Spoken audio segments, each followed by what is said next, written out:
Entonces, ¿qué es el TSP? De sus siglas es Team Software Process o proceso para el desarrollo de software en equipo. En realidad es un conjunto de buenas prácticas de desarrollo basada en los 5 niveles del CMMI, porque es de los mismos creadores intelectuales del CMMI. Y la gráfica que estamos viendo ahí es del libro de Software Engineering Best Practices, en donde si se fijan, si vemos en la sección de abajo, tanto para desarrollos pequeños, medianos o grandes, el TSP y el PSP están listados, aunque ahí están listados como métodos, pero están listados como de los más utilizados o de los que dan mejores resultados en la industria. El TCP está basado en 3 pilares, o sea, tiene 3 conceptos que son fundamentales para su implementación, que son fundamentales para entenderlo. El primero de ellos es planeación, y lo que nos recomienda el TCP es que si queremos hacer compromisos realistas, o sea, si queremos hacer un compromiso que sí vamos a poder cumplir, entonces a fuerzas tenemos que hacer planeación. Si no planeamos, pues cómo vamos a poder comprometernos y cómo vamos a poder cumplir eso a lo que nos estamos comprometiendo. El segundo concepto importante es el enfoque a los procesos. Y finalmente este enfoque a los procesos no se usa nada más porque sí, nada más porque sea moda. Se utiliza porque nos asegura 3 cuestiones. Nos asegura ser consistentes, nos asegura ser eficientes y nos asegura poder estar en un proceso de mejora continua, que es lo que andamos buscando si queremos realmente pues dar lo mejor de nosotros en nuestra organización como desarrolladores de software. Y el tercer concepto muy importante es la calidad. Y la calidad o el enfoque hacia la calidad es tal que la vayamos construyendo durante todo el proceso. ¿Para qué? Para que los calendarios puedan quedar bajo control. Si falta alguno de estos elementos dentro de alguna implementación de buenas prácticas de desarrollo, entonces ya no podemos decir que estamos hablando de TCP. Los 3 son indispensables, los 3 son realmente importantes para lograr que nuestras organizaciones den lo mejor de sí. Viéndolo un poquito ya más a fondo, dentro de las buenas prácticas que nos recomienda el TCP está el concepto de la autoadministración. Los equipos deben de autoadministrarse y para autoadministrarse pues deben de ser disciplinados. Si se fijan en la ilustración, no tenemos la jerarquía típica en donde el líder está arriba y los miembros del equipo están abajo. Y el líder es el encargado de toda la parte de la administración y los miembros del equipo de la parte operativa. En un equipo autoadministrado, todos, tanto el líder como cada uno de los miembros del equipo, se involucran o se comprometen con la autoadministración. Si alguno de ellos falla, si alguno de ellos llega a fallar, entonces pues el equipo ya no va a poder funcionar, ya no va a estar administrado correctamente o al 100%. Y esto es con el afán de que se involucren cada uno de los miembros del equipo, que se hagan responsables de su trabajo y que sean copartícipes de su trabajo, de la calidad de lo que están haciendo y de las mejoras que pueden lograr. Y además, digamos, tenemos otro actor dentro del ambiente, que es el coach, que es la persona que va a ayudar al líder, que va a ayudar a los miembros del equipo a hacer una buena implementación, porque estamos hablando que el TCP es un conjunto de buenas prácticas. Estas buenas prácticas pues no se pueden aplicar igual a todo mundo. Dependiendo de las características de la organización, dependiendo de las características de los proyectos, de los procesos que siga la propia organización, hay que ajustar estas buenas prácticas con la finalidad de tener equipos de alto rendimiento, que son autoadministrados y disciplinados. Eso es en la cuestión de la parte de los equipos. En la cuestión de los proyectos pues son cíclicos, deben de planearse porque hablábamos que uno de los pilares del TCP es precisamente la cuestión de la planeación y deben de estar en un proceso de mejora continua. Entonces, ¿cómo empieza un proyecto? ¿Cómo nos recomienda el TCP que se empiece un proyecto con un evento al que se le llama lanzamiento, que no es otra cosa más que un ejercicio de planeación en la que el equipo se forma y sienta las bases para su autoadministración y además pues elabora un plan que es realista. ¿Por qué? Porque las personas que van a hacer la tarea son las que están involucradas en realizar ese plan. Y son acompañados en todo este ejercicio, pues tanto por su líder como por su coach, para asegurar que están cumpliendo con todos los criterios de calidad que se han acordado dentro de la organización. Una vez que se hizo esa parte de planeación, el plan se divide en ciclos, por eso viene aquí en la gráfica que pueden ser n ciclos. Entonces se hace la planeación, se ejecuta un primer ciclo. Al terminar ese ciclo viene una fase que se le llama aquí como de postmortem. ¿Por qué postmortem? Porque es el espacio que se va a dar el equipo para tener esta parte de mejora continua, para poder reflexionar acerca de cómo le fue en la ejecución de ese ciclo. Entonces, durante este postmortem se analizan todos los datos que se recolectan, que en un momento vamos a ver qué datos son, y con la finalidad de tener los datos realistas del equipo para hacer un relanzamiento, o sea, revisar la planeación para los ciclos que faltan de ejecutarse, para ajustar de acuerdo a la realidad que vivieron en el ciclo anterior, ver si pueden seguir cumpliendo con sus compromisos, ver cómo pueden seguir cumpliendo con sus compromisos y estar preparados entonces para la ejecución de un siguiente ciclo. Y así se hace todas las veces que sean necesarias hasta que se termina el proyecto completo.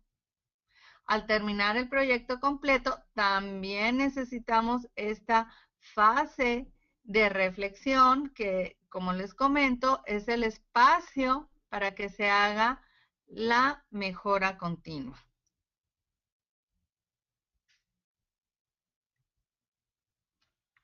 ¿Okay? ¿Qué datos son los que se registran? Para poderse conocer y como parte del enfoque a procesos, pues hay que registrar datos.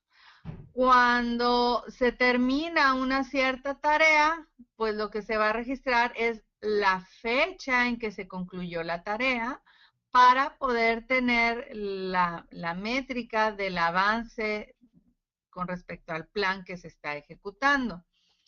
Mientras se está trabajando, todos los miembros del equipo, todos los desarrolladores, todos los testers, los diseñadores que estén involucrados en el equipo, van a registrar sus tiempos. Y eso se registra en una bitácora de tiempos, en donde pues vamos a tener el acumulado de los tiempos para todas las tareas. Y si durante esta ejecución del trabajo se da cuenta la persona de que hay un defecto o alguien más le encuentra un defecto al producto que está generando, pues entonces también hay que registrar ese defecto en una bitácora. ¿Qué finalidad tiene esta recolección de defectos? Esta recolección de defectos es para que la persona se conozca, vea en qué áreas es en donde tiene la mayor oportunidad de, eh, vaya, en qué área es donde a él se le escapan más algunos detalles que no queremos que le lleguen al usuario final. Y entonces que él se conozca, se vea cómo está efectuando su trabajo para no dejar llegar estos defectos hasta el usuario final. También cuando un producto se termina, pues hay que registrar el tamaño, porque este tamaño nos va a permitir estandarizar algunas métricas. El tamaño es importante entonces también para poder al final tener datos como la densidad de defectos para saber o tener alguna idea, alguna proporción de qué tan buena está siendo la calidad de los productos que estamos generando.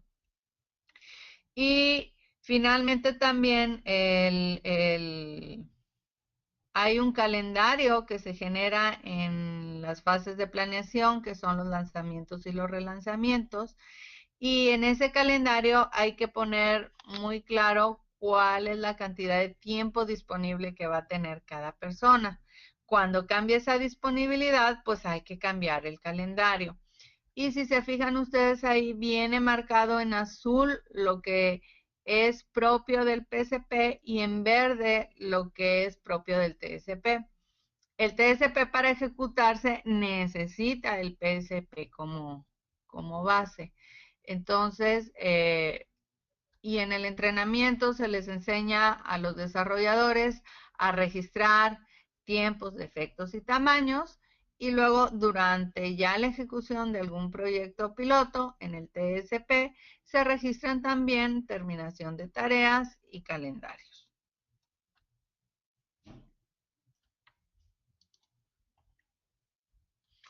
Y para que ustedes tengan una idea de cómo esto ha funcionado en el mundo, pero más que en el mundo, aquí en México. Tenemos algunas estadísticas.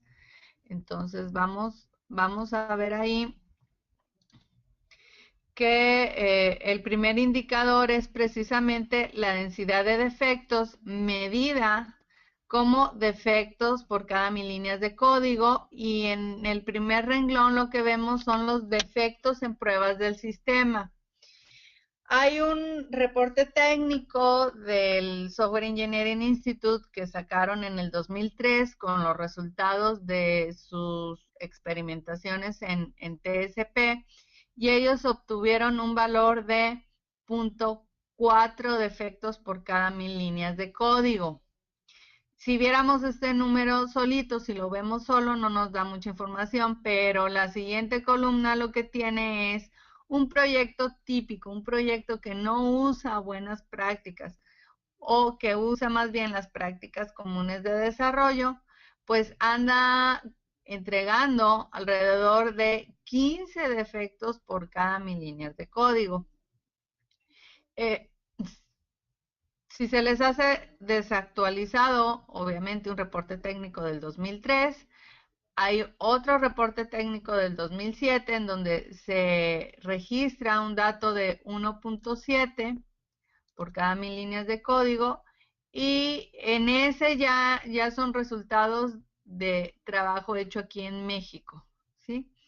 Y el dato más actualizado que fue presentado en el simposium, en el último simposium que hubo el año pasado, que colecta datos del 2012 al 2014, nos habla de que aquí en México se pudo obtener 0.96 defectos por cada 1000 líneas de código. Y estamos hablando de proyectos que han realizado equipos novatos, ¿sí? la mayoría novatos, algunos con un poquito más de experiencia. Ese es el dato de defectos en pruebas del sistema. Tenemos también los defectos entregados, o sea, estos ya son los que el cliente ve. Y el dato del proyecto típico es 7.5 defectos por cada 1000 líneas de código. En los primeros resultados reportados por el Software Engineering Institute en el 2003 nos hablaban de 0.06 defectos por cada 1000 líneas de código. En los del 2009, en los del 2009, que ya son datos de México, estamos hablando de 0.5 y vemos una mejora en los del 2012 al 2014, donde esto ya baja al 0.26. El siguiente indicador es el esfuerzo en pruebas del sistema, expresado como un porcentaje del esfuerzo total. En los proyectos típicos se le dedica un 40% del tiempo de desarrollo a pruebas del sistema. En lo reportado en el 2003, el SEI nos hablaba acerca de un 4%. Vean la disminución de 40 a 4%. Los primeros datos en México nos muestran un 5.93%. Y los últimos datos que tenemos es un 3.1%. Entonces vean ustedes la diferencia de un 40% dedicado a pruebas del sistema contra un 3.1%. Eso es en esfuerzo, o sea, en horas. Si esas horas las pasamos a un calendario y lo medimos como el porcentaje de tiempo de la duración total, vemos igual que el proyecto típico es un 40%, que los primeros datos del 2003 nos hablan de un 18%, los primeros datos de México nos hablan de un 6.2%, y aquí sí, digamos, parecería un retroceso porque tenemos un 12.4%. Lo que pasa es que aquí en ese factor intervino los tipos de proyectos, que unos eran muy pequeñitos y otros eran muy grandes. Pero aún así, si lo comparamos contra el 40% y contra el 18%, pues el 12.4% está bastante bien. El siguiente indicador es la duración de pruebas del sistema en días por cada 1000 líneas de código. No hay un dato disponible para los proyectos típicos. El primer dato que nos reportó el Software Engineering Institute fue de 0.5. Los primeros datos de México fueron 5.4 y los del año pasado ya nos reportan un 2.18%. El siguiente indicador es el costo de la calidad de fallos. Esto se refiere a qué tanto porcentaje del tiempo de desarrollo se le está aplicando a retrabajos, a pruebas, a compilación. En los proyectos típicos se le invierte un 50% del tiempo de desarrollo nada más a pruebas y compilaciones. En los primeros datos del 2003 vemos un 17%. Los primeros datos de México nos hablan de un 15.2% y en los últimos tenemos un 15.6%. Entonces, pues es un poquito más alto, pero igual, comparándolo contra el proyecto típico con los primeros datos del SEI, pues estamos en buenos valores. El siguiente dato es el error de costo, o sea, ¿con qué porcentaje de error se estimó el costo del proyecto? No hay datos disponibles para los proyectos típicos. Los primeros datos del 2003 del SEI nos hablaban de un 26% en promedio, con un rango de un más 5 hasta un más 65%. En los primeros datos en México tenemos un 20% con un rango de menos 9.5 hasta un 54%, y los últimos datos que tenemos es un 11% en promedio, pero con un rango de menos 33 hasta 87%. Y finalmente tenemos el error de calendario, que también es una métrica de qué tan bien estimamos el calendario, los días que nos íbamos a tardar.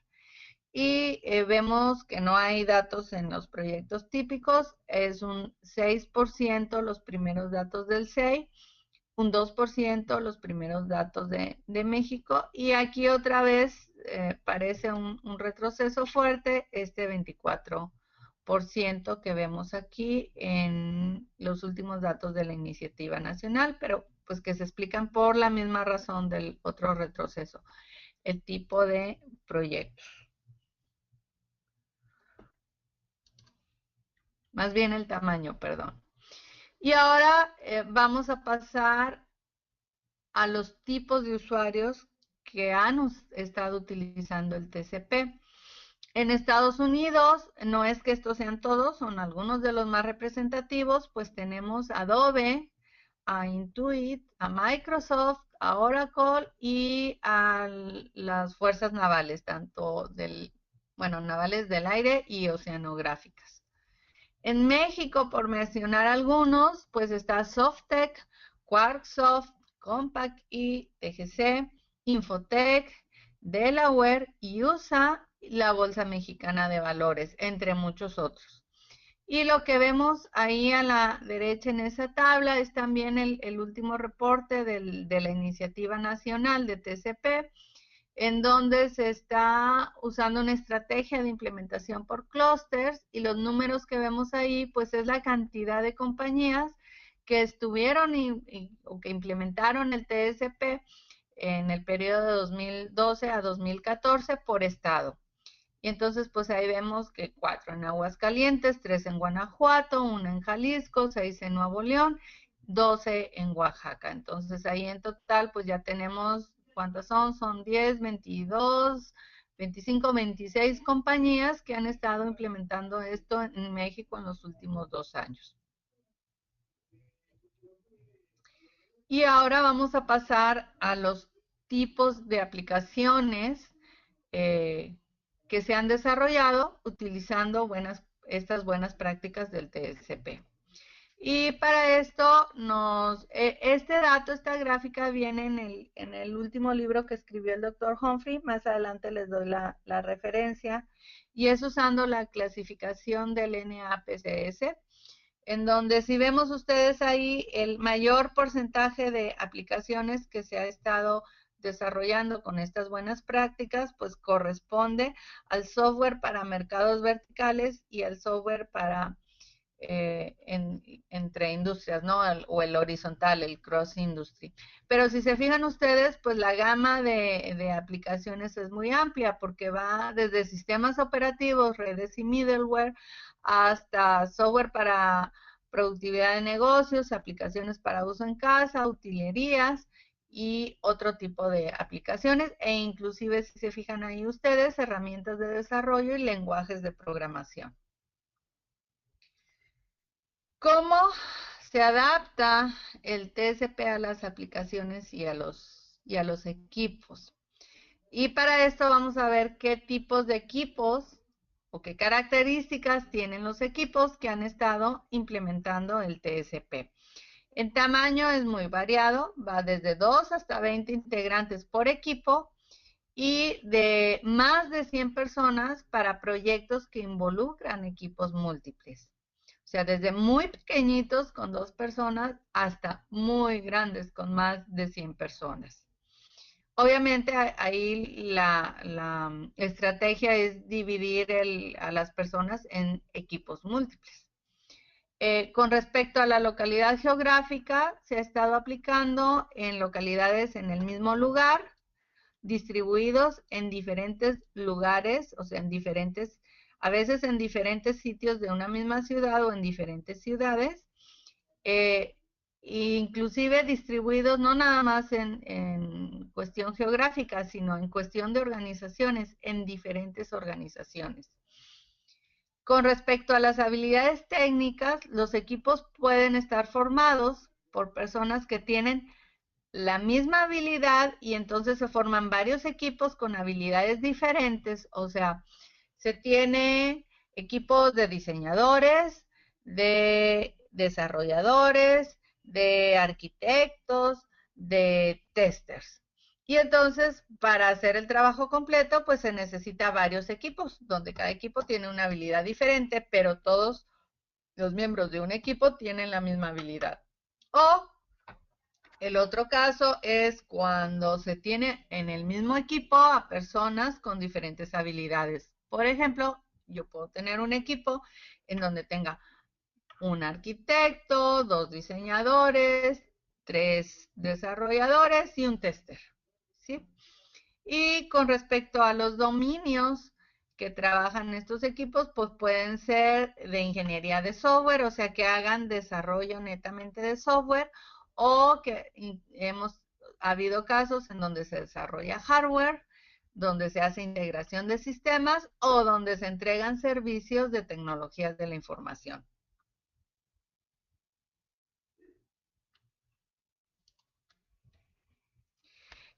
¿Cuáles son las características de los proyectos? La duración ha variado, se tienen ejemplos desde varias semanas hasta varios años.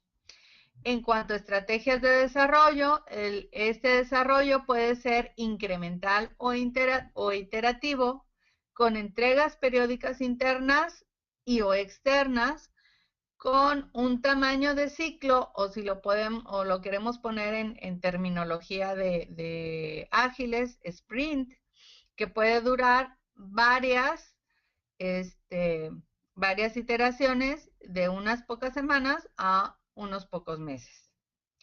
Y con respecto al modo, el proyecto puede ser un desarrollo completamente nuevo, o sea, un sistema nuevo, puede ser una mejora a un sistema existente, incluyendo sistemas heredados muy grandes, puede ser un mantenimiento puro, pudiera ser prototipaje, análisis de factibilidad, pudiera ser un proyecto que se desarrolla como parte de una propuesta o que es un servicio requerido o un servicio que se da de manera continua. Y pues ahora vamos a pasar a la cuestión de los costos y beneficios. En este ejercicio que vamos a hacer, se considera que los dos factores más preponderantes del costo es el entrenamiento y el servicio de coacheo. Obviamente hay otros, pero digamos los más fuertes son estos dos, entrenamiento y servicio de coacheo. Y vamos a poner un proyecto típico para poder contextualizar, ¿sí? Entonces, en un proyecto típico se considera que hay un líder, que hay un coach que está a tiempo parcial, un gerente, 10 desarrolladores y que el proyecto se va a desarrollar en un año. ¿Qué tanto costo tendría el entrenamiento? Pues para el gerente es un día de curso, para el líder es un día de lectura previa y 3 días de curso, y para los desarrolladores lo mínimo indispensable son 2 días de lectura y 5 días de curso. ¿Qué cursos? De PCP Fundamentos.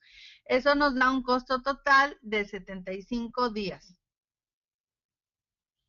En cuanto al servicio de coacheo, pues en lo que es la preparación del lanzamiento y el lanzamiento inicial, hay que invertir 8 días. En los postmortems y relanzamientos se consideran 6 días de cada uno. Y en el coacheo de 24 a 29 días, se está considerando que en un año puede haber 3 relanzamientos. Y entonces esto nos da un total de 50 a 55 días. ¿Qué beneficios nos va a aportar el seguir estas buenas prácticas? Pues nos da un incremento en productividad y un incremento en la calidad del producto. ¿Qué valores típicos tenemos en esto? Pues tenemos un aumento de 25% de productividad y una reducción de 4 veces en el número de defectos encontrados y corregidos en pruebas del sistema de aceptación y entregados al cliente. Entonces, ¿cuáles son los ahorros en este proyecto típico? Para un calendario de un año se estaría terminando en 9 meses en lugar de 12 meses. Y entonces, considerando cada desarrollador, sería un ahorro de 13 semanas, que en días serían cerca de 650 días. Los costos que habíamos platicado iban de 125 a 130 días. Los ahorros son de 650. Es obvio que el costo se recupera desde el primer proyecto, aunque sí se va a requerir un proyecto que sea relativamente largo o varios proyectos que ejecute el mismo equipo. Y vamos a poner esto todavía un poquito más claro con un ejercicio de retorno de la inversión. Vamos a suponer una organización con 100 desarrolladores, 10 líderes y 5 ejecutivos. Los costos iniciales, ahí tenemos la cantidad de personas, los días que serían y los días totales. Entonces, ya sumando todo el entrenamiento serían 745 días. Los costos de operación, considerando 56 días de soporte de coacheo por 10 equipos, nos da un total de 560 y un esfuerzo que puede hacer un equipo en el año de 2.400 días, ya todo el equipo, 10 equipos, pues nos da un total de 24,000 días por año. Entonces, en total serían 24,560 días. ¿Cómo calculo el retorno de la inversión? Bueno, tengo un costo inicial de 745 días y unos costos anuales de 24,560. ¿Cuáles fueron mis ahorros? Como el ahorro típico es del 25%, se considera que lo que se ahorró en días fue 8,000. Y eso significaría que en realidad el costo de un año de trabajo, si yo sumo estos 24,000 con estos 8,000, pues serían 32,000 días.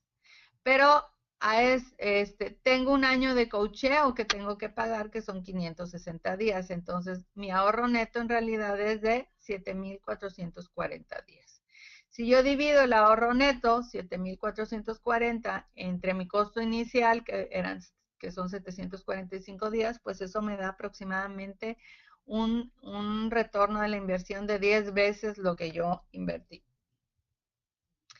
Y si esto todavía no les queda muy claro, vamos a ver este ejemplo. Es una organización que vamos a ver este análisis en 2 años.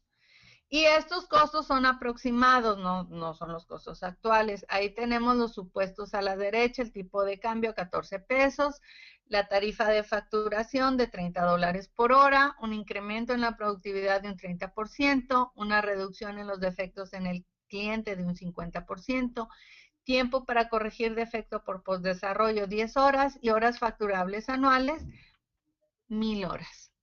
Entonces, ahí vemos cuánto cuestan los costos de servicios externos en un año, el primer año para el primer equipo, serían 935,580. El costo de la oportunidad, porque son los días que las personas están ahí entrenándose, se traduciría a 618,240. Y los ahorros en un año, considerando el incremento en la facturación y la reducción de los defectos, pues nos dan 2,730,000. Entonces, si consideramos la inversión de 1,553,820 contra el ahorro de 2,730,000, pues se ve que estos podríamos estar recuperando la inversión en un tiempo aproximado de 6,8 meses. ¿Qué pasaría? Misma organización, segundo año. Obvio, habría igual costos externos de capacitación del siguiente equipo o de los siguientes equipos y el costo de oportunidad de eso.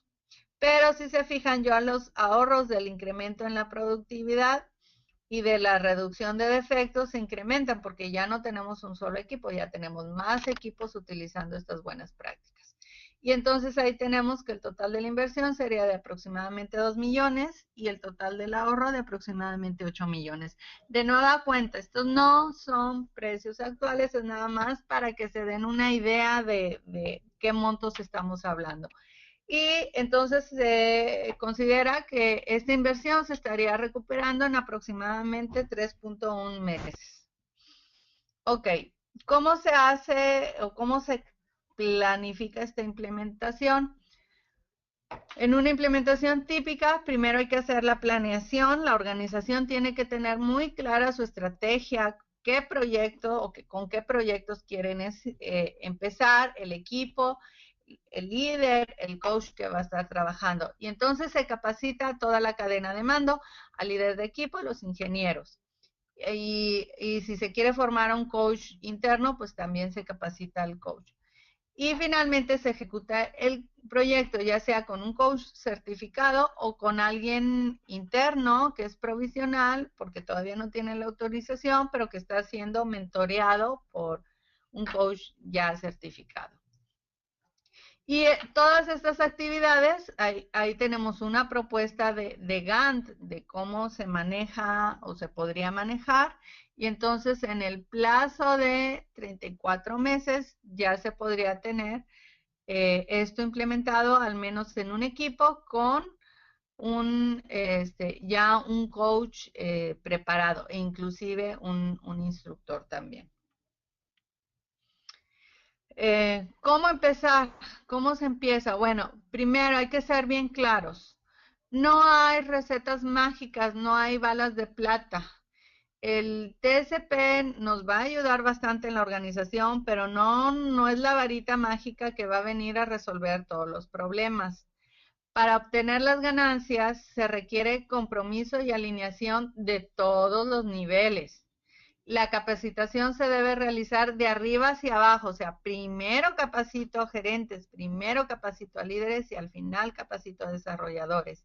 Y todo este esfuerzo de implementación se debe de tratar como si fuera un proyecto por sí mismo, o sea, tiene que tener sus objetivos bien claros, debe haber alguien responsable dándole seguimiento para que se pueda cumplir. ¿Qué características deben de tener los proyectos pilotos? Pues deben de ser representativos del trabajo que se hace en la organización, importantes, y algo crítico, el personal que participe debe de tener ganas de participar. Empezaríamos muy mal si incluyéramos a personas que por forzarlas a participar, pues entonces se decidan a demostrar que esto no funciona.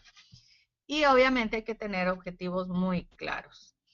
En conclusión, el TSP para que se implemente es un conjunto de buenas prácticas que implica cambios culturales a nivel liderazgo, a nivel equipos y a nivel personas.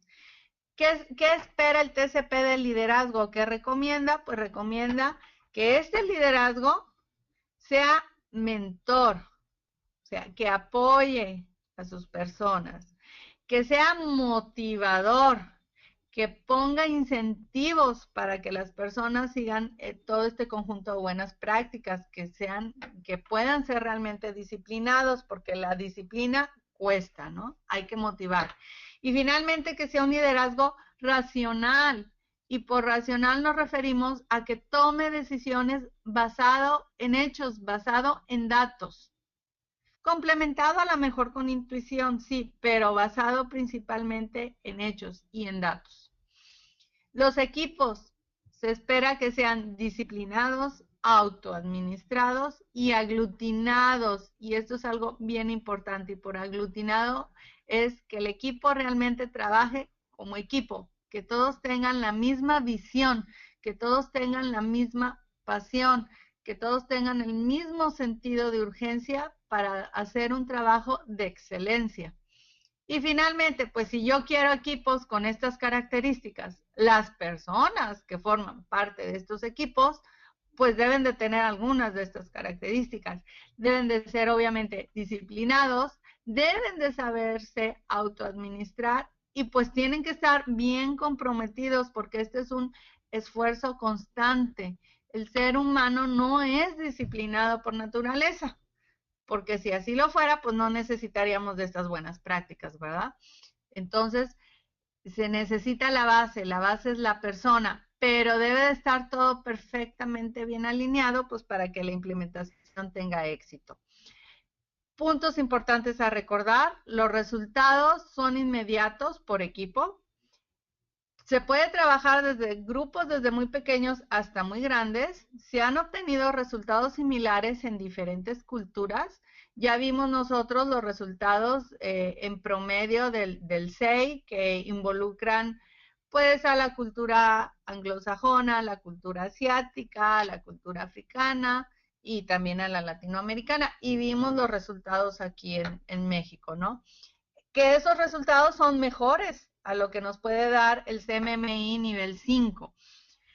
Es completamente indispensable un cambio cultural a todos los niveles, Pero todo este esfuerzo tiene sus frutos. Sí se puede entregar el software casi libre de defectos y se recupera la inversión a corto plazo. La referencia que les decía hace rato, mucho del material que está aquí en la presentación fue tomado de uno de los apéndices de este libro, el de Leadership, Teamwork and Trust, que fue el último libro que pudo escribir el doctor Humphrey, junto con James Over.